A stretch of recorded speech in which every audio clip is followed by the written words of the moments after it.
बदलापूर आणि आजूबाजूच्या ग्रामीण भागात अधूनमधून पावसाच्या मोठ्या सरी बरसतात, तर अनेकदा पाऊस विश्रांती घेतो।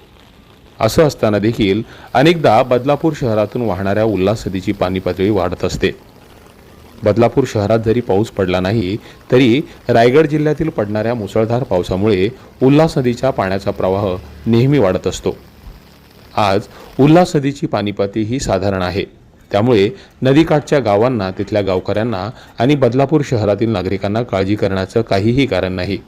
मात्र उल्हास नदीतील पाण्याची पातळी मोजण्याचं काम कसं केलं जातं हे तुम्हाला ठाऊक आहे का?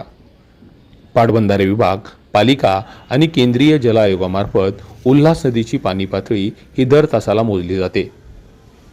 ही सगळी पाणी पातळी मोजण्याची उपकरणं आहेत। या कर्मचाऱ्यांमार्फत दर तासाला नदीच्या पाणी पातळीवर लक्ष ठेवून पाणी पातळी किती आहे याचं मोजमाप घेतलं जातं आणि वरिष्ठांना याची माहिती दिली जाते।